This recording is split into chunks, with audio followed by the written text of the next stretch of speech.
What's up guys, we are doing another tier list, but this time we are ranking the most hyped IEMs of the last 5 years. Now disclaimer, obviously I can't include every IEM, so if I forget some, it is what it is. We have a lot. Let's get into it. Starting off, we got the legendary Sony IER Z1Rs. These were the quote-unquote bass kings and highly recommended back in the days. It covered all the way from 3 Hz to 100,000 kilohertz, which matches and even surpasses some of the ESTs. So when it comes to the treble presentation, the overall bass texture, it was definitely ahead of its time. Now in 2026, I wouldn't say go blind by these because the fit is horrendous. It is huge, but if you can find these for a good price and they fit you very good for like $1,000 or less, give these a shot. These are still recommended. Very good, fun, contrasty set. Next, we got another highly acclaimed set, the 64Audio U12Ts. These are right up there when it comes to like endgame performance as these Z1Rs. Some say these are one of the most technical IEMs back in the days. I think they are a little bit overhyped, mainly because the tuning, especially in the vocals, they have that like hollow dip in the center, and then it's like peaky when it comes to the treble. So the overall timbre to me feels a bit off. And in 2026, you can get better stuff for a lot cheaper, like the Mystic 8, for example. You can get the Solomons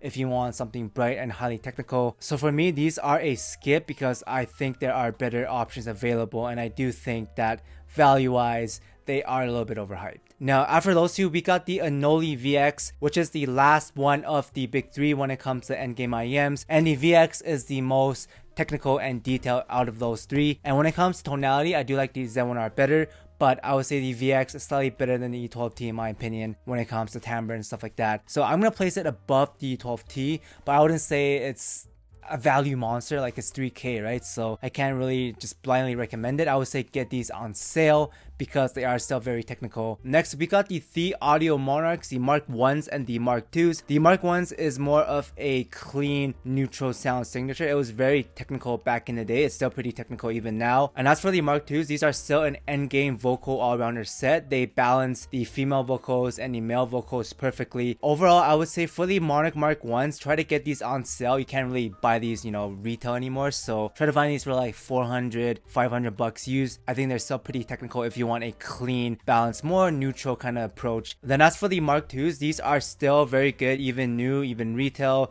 I still recommend these without it going on sale, but obviously get these on sale if you can. It's just that they hardly go on sale. Moving on, next we got the THIEAUDIO Oracle Mark 1s. These are still very good if you want a more vocal-centric approach in the female vocals. They're sweet, they're clean, they're balanced. I wouldn't say they are a top tier value, but they're not bad when it comes to value. They're just not like amazing like some of the new stuff at around 300 bucks. But overall, still a recommendation for female vocals. Then after that, we got the DUNU SA6 and the SA6 Ultras. So these were very hyped back in the days. The SA6 was like a clean, laid back, balanced kind of sound. For the SA6 Ultra, that's basically the SA6 but with more treble extension and a little bit more detail. Now, my main nitpick with the SA6 lineup is that the vocal gain area is a bit too tame. Like the vocals feel a little bit recessed, a little bit too laid back for me personally. So because of that, I'm gonna say get these on sale. Like you can't really, but get them to use for like 300 for the SA6 and then maybe 400 for the SA6 Ultra. I wouldn't pay any more than that. Then after those, we got the Unique Melody MEST Mark 2s. These are very good when it comes to OCD detail in the treble. It's smooth, but you also get that like pinpoint imaging and you get a lot of the micro nuances in the treble, the cymbal splashes. Very good when it comes to metal if you want that, you know, cymbal energy without the vocals being too in your face. Now, I think the low end could use more impact and oomph to the, just like the overall punch, but aside from that, detail wise, it's still very good, especially for metal, for rock, with that cymbal and airiness in the treble. Next, we got the ELYSIAN Annihilator, the 2021 and 2023 version. These are still top tier even now. When I went to the Shenzhen audio show, these were still one of the best, you know, endgame IEMs out there, even versus the new ones. It's got the dynamics, the contrast, the detail in the treble, the bass texture, vocals, powerful. It's just a very fun, you know, vibrant but still not overly done kind of tasteful coloration to the music. I think these are still very good, still top tier in 2026. On the other hand, as for the ELYSIAN DIVA, these I have a more mixed experience because mine has a pretty bad channel imbalance. Any shitty customer service aside, the overall sound is still good, but it's just that in 2026 the LETSHUOER Mystic 8 is basically a better version of it without the QC and customer service issues, and it's cheaper, right? So I would just get the Mystic 8. I guess you can get these on sale, but you still won't be as cheap as the Mystic 8. So I'm gonna say probably pass or just get the Mystic 8. There's better options. Then lastly, for our last IEM, we got the Pilgrim OG. These are still pretty solid, clean, balanced, well layered. You know, it's pretty technical for the price. It's just that you can get cheaper stuff that does it better, like the binary EP321 for example. So I would wait for these to go on sale. They're still decent if you want a clean balanced sound, but better options available. The build quality is still pretty good. If you can find these for 300 bucks, I would say it's still pretty decent. Moving on, we got the MOONDROP variations. These are still pretty good in 2026 if you want a balanced all-rounder kind of sound. My main nitpick is that the upper mids can be a little bit shouty and the mid bass can be a little bit hollow and thin. So stock wise, I would still recommend it if you want a clean sound. You don't mind the more pulled back mid bass. With EQ, these are top tier. Without EQ, I can still see these as pretty good. I'm gonna still say rec just because how smooth the treble extension is, but overall definitely better with EQ. After that, we got the MOONDROP SA/ the DARKSABER. I'm just gonna include both of these. They're very similar. Main difference is that the DARKSABER has DDs for the bass instead of purely being like 8 BAs, but both of these are a cleaner, balanced kind of sound. Fills in the mid bass on the variations with the S8s. The DARKSABER is like a cleaner version of, more vocal centric version of it. Now I think these are a little bit overpriced. I think you can get these on sale for like 500. I think these are pretty decent, but for 800, you know, I think that's a bit of a hard sell given the overall competition. Then after those, we got the MOONDROP Blessing 2 Clinical Dusk. These were the quote-unquote benchmark all-rounder balanced sound for a long time back in the days. Now I think it is a bit outdated. I think the new Dusk is better version of the Blessing 2 Dusk, and you have a lot of other stuff at cheaper prices, like even the Supermix 4. I'm gonna say probably skip these. There are better options available. Now as for the Blessing 3, this is a neutral, bright, slightly bright leaning IEM. Very technical, very good if you want female vocals. My main nitpick is that it sounds a bit thin and it can get a little bit sharp, but when it comes to the detail resolution, these are pretty solid for the price. Personally, I would wait for these to go on sale because I think they're just better options available. For example, the binary EP321. So kind of a hard sell, but if you can get these on sale, still pretty solid. Moving on, we got some SOFTEAR stuff, and starting off with the original RS5. If you want a very powerful forward vocal presentation that is well balanced, pretty smooth, with surprisingly very like thumpy and impactful good texture bass from a BA, then the RS5 I would say is still pretty good. I don't want to say it's top tier anymore because the unit that I got originally was a little bit different than the one that everyone else gets. I will wait for these to go on sale, but if you don't get on sale, it's not, you know, end of the world. They are still very good if you want powerful vocals. But after the RS5, we got the Twilights. This is a single DD that is warm leaning, very good male vocals. I think it is a bit pricey at retail. I would wait to get these on sale for like 500. I think even 500 might be pushing it, but you're not gonna get it any cheaper, new at least, right? So get these on sale. Still pretty good for male vocals if you want something warmer. Then for our last SOFTEAR IEM, we got the Studio 4s, and these are a clean, balanced all-rounder sound. They're pretty good as a vocal all-rounder. Kind of pricey retail. I would definitely wait for these to go on sale for around like 350 maybe. They do still stack up when it comes to technical performance, vocal playback. It's just that the retail price is asking a bit much for 4 BAs, so get these on sale. Then after those, we got the Harman triplets. We got the SIMGOT Supermix 4, we got the TRUTHEAR Nova, and then we got the GIZAUDIO Chopin. These are basically a better version of Harman 2019. Very good value. Even now I would say these are top tier when it comes to value, sound wise. You know, they're an all-rounder. It's not anything unique, but it's very good for $150 or even less depending on the sale. After those, we got the early KZ, we got the early Kaniras, and then we got the early Pinon and the early, you know, Queen of Audio stuff. All of these are just not it in 2026. I would definitely, you know, avoid them. You can get much better stuff even on sale unless it's like a 70% discount. I would not go for these. Like the Kanira stuff do look very pretty. Peanut stuff, I mean, they're okay. They're just that the tuning isn't that good. Same with KZ. The KZ just breaks super easy. And then, you know, obviously with the whole V-shape, early V-shape stuff with the early KZs sound very bad. All 4 of those, I'm going to say pass on these. You can get much better stuff in 2026. But moving on, we got some LETSHUEER stuff next. We got the S12, the S12 Pros, we got the EJ07M, and then the original EJ07s. They're still very good when it comes to sound. It's just that, you know, you just can't get them anymore. I would still recommend the EJ07M as an all-rounder at around 500 if they are still continued. And then as for the original EJ07, obviously, this is one of my favorite IEMs with the staging, the scaling, the vocals, clean but smooth, but also scales well and just takes you on that journey. Now, as for the original S12 and the S12 Pros, I think you can get cheaper stuff now in 2026. For example, the RDT10s, very similar to the S12s, but you know, $50. And then you got the Clanar, you got the F1 Pros, also very similar but a lot cheaper. And then you have the newer stuff from LETSHUEER. You know, you got the S12 Ultras,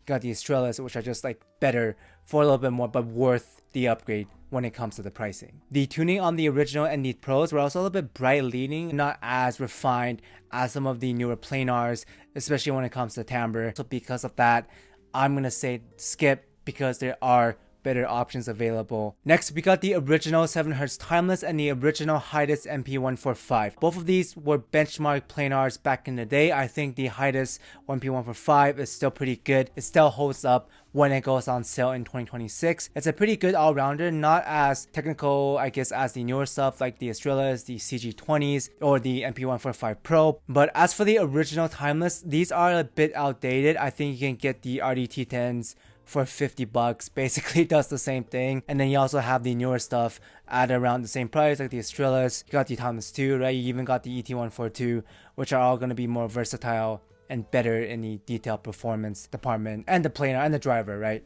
So the OG, I'm gonna say skip. Then after those, we got the SENHEISSER stuff. We got the IE200, we got the IE600, IE900. I think the IE900 and the IE200 are just a little bit overpriced. The 900, you can get much better stuff, and then you can also get around the same performance for like 500. And then the IE200 is badly tuned in my opinion. The bass, there's like no bass.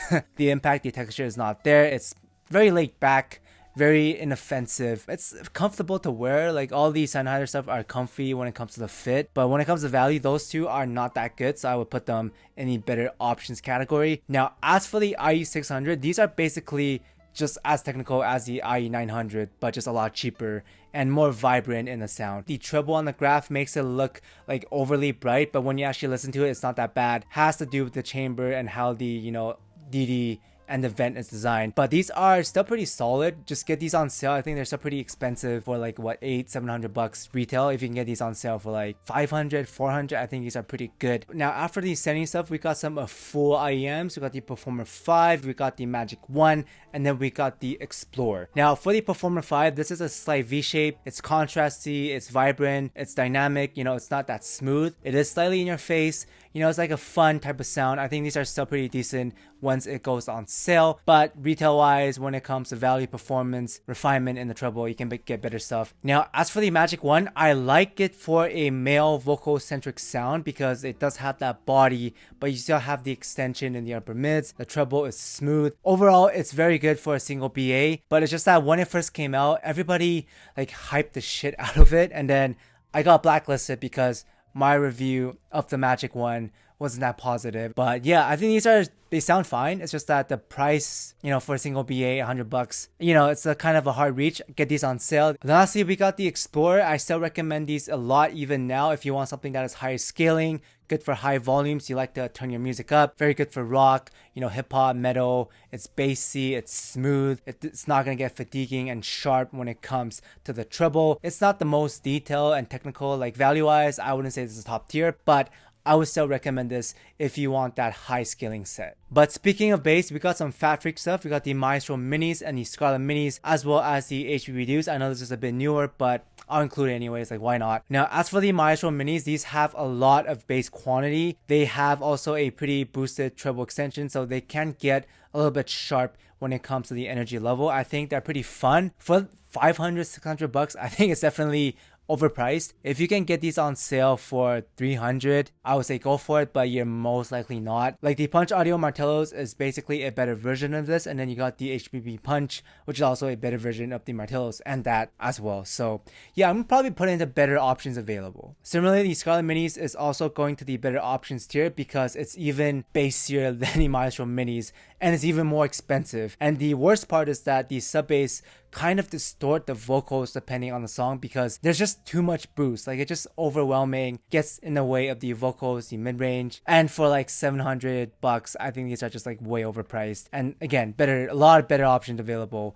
for like 200, 300, $400. Now, as for the DUSE, aside from the whole rollout shenanigans and shit show, a lot of people didn't get their, unit, myself included. Aside from that, the overall sound is very well balanced. It's refined for a bass head IEM. The vocals are extended, they're powerful, the treble is smooth, you can scale these pretty good, and then the sub bass, the rumble, the extension, it's like bass head level, and the texture is also very good. My main nitpick would be the price because it is only 2DD and it's what, $200. Like the Clinical Zero Bluetooths are $50, $60. 2DDs, they use the same components, so I don't know why it's so expensive.